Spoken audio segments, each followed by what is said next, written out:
Can everybody hear me all right? Yep. My name's Kayne and I'm 18 years of age.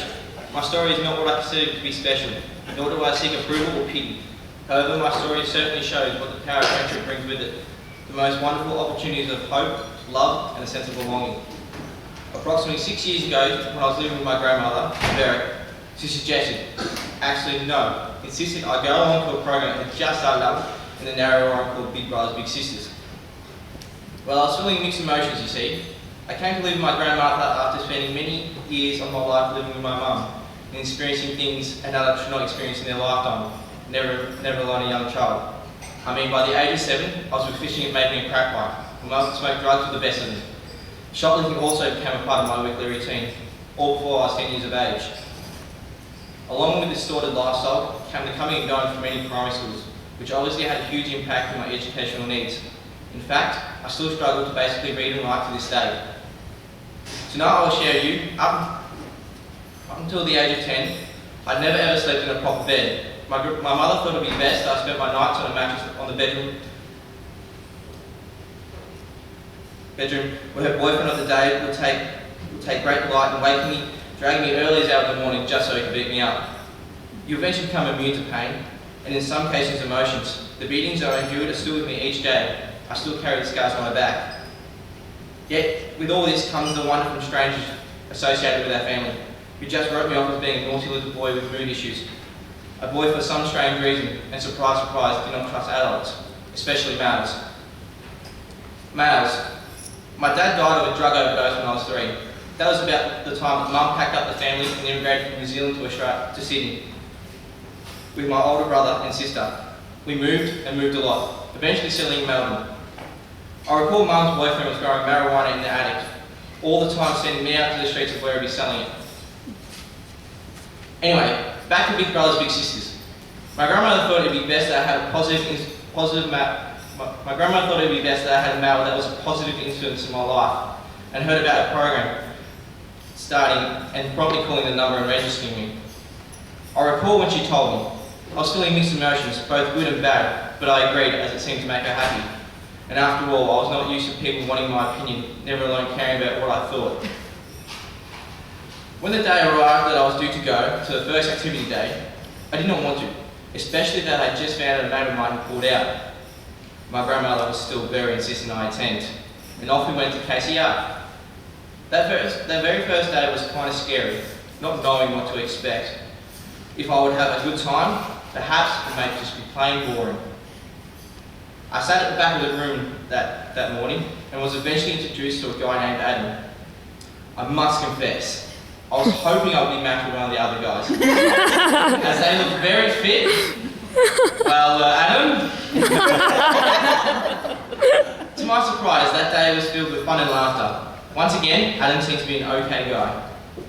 The day came to an end. I said my goodbyes, not even really thinking about the next step, just kind of went on my way. A few weeks later, Beck called and was wanting to know if I'd be interested in being an official match with Adam as a big brother. Of course I said yes. I was in the middle of a computer game. Anyway, it was not long after my birthday and I got a mobile phone. Adam and I sat around the lounge room table just talking about his mobile phones. Some weeks after that, Adam came over as we arranged to catch up on a Saturday, and he was taking me fishing. I love fishing, and so does Adam. We definitely had something in common, but it was not the fishing. Me and Adam both hated baiting the hooks, and we were always up for somebody else to do it for us. Over the next few months, we had great times doing all sorts of things: movies, games, watching DVDs.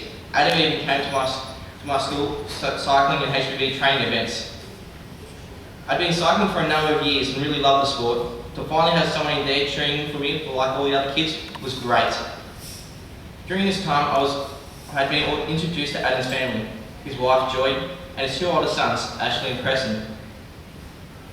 One day, not long after meeting Adam, I arrived home to find my bags packed on the doorstep, and with the Department of Human Services sitting in my kitchen with my grandmother.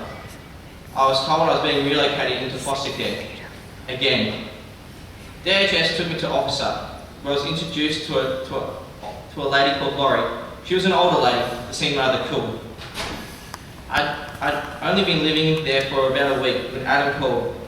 He explained he had a hell of a time tracking me down, but wanted to know if I still wanted him to be my big brother, and was it okay if we still caught up on weekends. I lived at Laurie's house for around 6 months when Adam and Joy announced that they were applying to be foster carers in order for me to live with them permanently.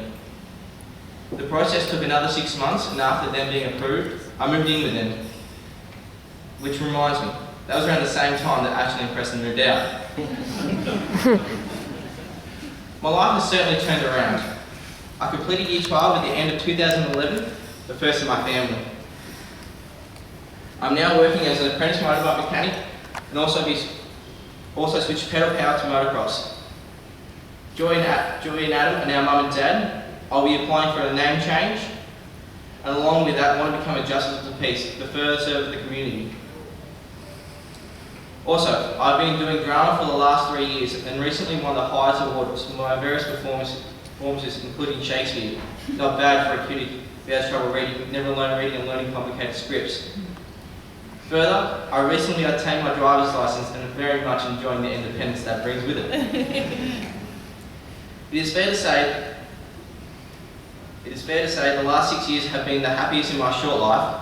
I plan on writing a book to tell my tales about rising through negative experiences and hoping that other kids can learn by this as well. I want to talk to other kids about programs such as Big Brothers Big Sisters to show that the power of friendship is the most powerful thing on earth. I hope you enjoyed me sharing my life tales thus far. At this time, I would also like to add that I am thankful for now having the best mum in the world. Mum, I love you very much. And Dad, you're definitely still my best friend. In closing, a big special thanks to Beck and Nat, who in the beginning gave me a big brother, but for the future gave me a family. Thank you and enjoy the rest of your evening.